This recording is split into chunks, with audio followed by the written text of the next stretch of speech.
Hello viewers, welcome back to Margdarshan Adhyayan classes. आज हम पढ़ने वाले हैं एक बहुत इंपॉर्टेंट टॉपिक के बारे में जो है कॉर्टिक्लेप्सी। एक बहुत ही इंपॉर्टेंट हेल्थ केयर वर्कर का ये टॉपिक जो कि आप अपने अगर आप क्लिनिकल प्रैक्टिस में है तो डेली लाइफ में सुनते होंगे कॉर्टिक्लेप्सी के बारे में। पर आखिर ये कॉर्टिक्लेप्सी होता क्या है? So let's start with the first topic, that is कॉर्टी। Full form है कॉर्टी की catheter associated urinary tract infection.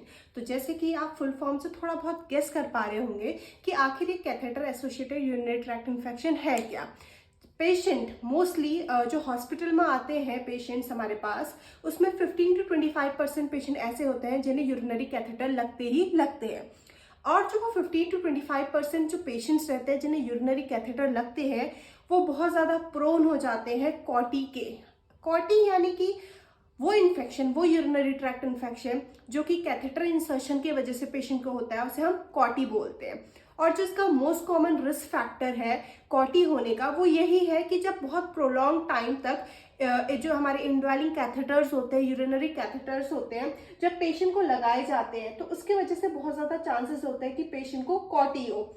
अब इसमें भी जो मोस्ट कॉमन आइसोलेट है कॉटी का, जो माइक्रो ऑर्गेनिज्म देखे गए हैं वो है जैसे कि आपका ई कोलाई सबसे कॉमन है। इसके अलावा प्रोटियस मिराबेलिस एक आपका माइक्रो ऑर्गेनिज्म है जो कि इसमें देखा जाता है। अब ये तो हुआ कि ये इन्फेक्शन होता कैसे है, but as a health care provider हमारी ड्यूटी बनती है कि कैसे हम इस इन्फेक्शन को प्रिवेंट कर सकते हैं। तो कुछ इसके लिए चेकलिस्ट रहती है हमारे पास, कॉर्टिक्लेप्सी चेकलिस्ट, जिसे हम डेली फॉलो करते हैं। उसमें कुछ स्टेप्स हैं जो कि हमें फॉलो करने होते हैं, जैसे कि सबसे पहले फॉलो द एसेप्टिक टेक्निक। जब भी आपका यूरिनरी कैथेटर इंसर्शन हो तो प्रॉपर एसेप्टिक टेक्निक्स फॉलो होनी चाहिए। जो भी आपका प्रोसीजर एरिया है वो पूरा एसेप्टिक होना चाहिए। जो भी आप ग्लव्स यूज कर रहे हैं वो आपके स्ट्राइल सर्जिकल ग्लव्स आपने यूज करने हैं, स्ट्राइल ग्लव्स यूज करने हैं। जो भी आप पूरा प्रोसीजर कर रहे हैं वो एसेप्टिक मेथड से फॉलो होना चाहिए। Second, catheterize only if required unless it is indicated, मतलब बहुत ही ज्यादा नेसेसरी है तब तक आपको पेशेंट को कैथेटराइज नहीं करना चाहिए। अगर नेसेसरी है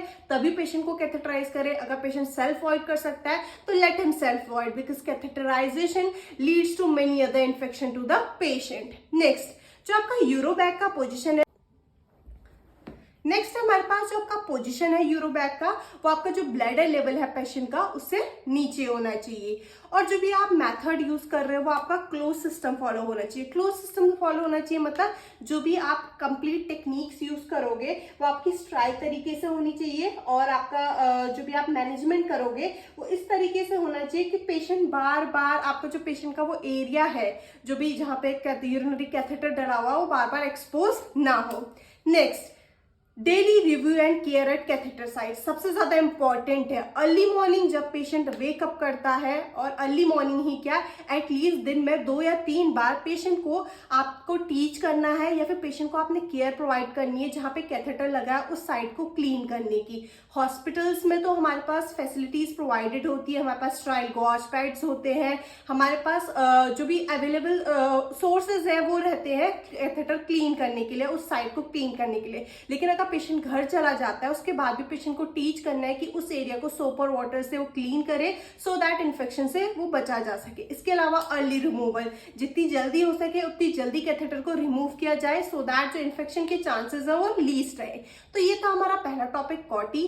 आगे हम पढ़ते हैं क्लेप्सी के बारे में। सो हमारा अनदर टॉपिक है क्लेप्सी, यानी कि central line associated blood stream infection. अब ये क्लेप्सी क्या होता है आखिर? Clepsy is another serious infection that occurs when germs enter the bloodstream through central line. आपने देखा होगा पेशेंट्स को मोस्टली नेक रीजन पे या फिर फेमोरल साइड पे सेंट्रल लाइन लगी हुई रहती है, किसी किसी के अदर साइड्स में भी रहती हैं। तो उसके जो आपकी सेंट्रल लाइन लगी हुई है उसमें भी इन्फेक्शन के चांसेस बहुत ज़्यादा होते हैं, और जो भी आपके माइक्रो ऑर्गेनिज्म है डायरेक्ट एंटर करते हैं ब्लड स्ट्रीम में उस सेंट्रल लाइन के थ्रू। अब इसका मेन कॉज जो क्लेप्सी का होता है, क्लेप्सी बेसिकली होती है जो आपके हेल्थ केयर प्रोवाइडर्स है बार बार क्या करते हैं, सेंट्रल लाइन को टच करते हैं। अगर तो वो आपके कंटामिनेटेड हैंड से सेंट्रल लाइन को टच कर रहे हैं, या फिर due to the breach of standard aseptic precautions to the access of hub, यानी कि जो आपका उसका हब होता है अगर उसे ओपन करने के लिए हम लोग प्रॉपर एसेप्टिक टेक्निक्स यूज नहीं कर रहे हैं तो उसकी वजह से चांसेस होते हैं कॉमनली क्लेप्सी होने के। अब इसे प्रिवेंट करने के लिए हम क्या क्या कर सकते हैं?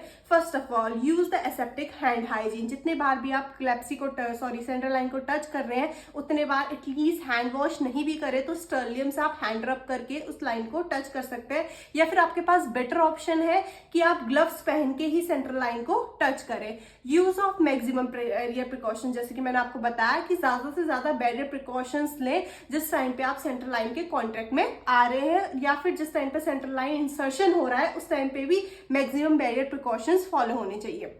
Then avoid using the femoral side for adult. Most of देखा भी जाता है कि फिमोरल लाइन में भी पेशेंट्स के सेंट्रल लाइन प्रेजेंट होती है, बट जब आपका फिमोरल साइड होती है बहुत ज्यादा प्रोन एरिया होता है इन्फेक्शन की एंट्री के लिए, तो अवॉइड करें उस एरिया को अडल्ट में कि वहां पे आपका फिमोरल लाइन के पास सेंट्रल लाइन ना लगाई जाए, अदर साइड यूज की जाए सेंट्रल लाइन इंसर्शन के लिए। देन बीटाडीन स्किन एसेप्सिस, यानी कि एरिया को क्लीन रखना है बीटाडीन से। वहां पे हम लोग टैगाडर्म की ट्रांसपेरेंट ड्रेसिंग लगाएं सो दैट हमें बाहर से विजिबल हो अगर कोई भी कंटामिनेटेड थिंग वहां पे प्रेजेंट हो। इसके अलावा डेली रिव्यू करना है साइड का जहां पे आपका सेंट्रल लाइन लगी हुई है, और जैसे कि हमने कॉटी में पढ़ा था कि अर्ली रिमूवल करना है लाइन का, सिमिलरली क्लैप्सी में भी जितनी जल्दी हो सके रिमूवल करना है लाइन का सो दैट जो एंट्री है ब्लड में आपके माइक्रो ऑर्गेनिज्म की उसको प्रिवेंट किया जा सके। तो ये था आज का टॉपिक हमारा कॉटी क्लेप्सी। होप सो आपको ये क्लास पसंद आई हो। अगर पसंद आई हो तो प्लीज लाइक शेयर करें मेरे प्यारे मार्गदर्शन अध्ययन क्लासेस को। Thank you.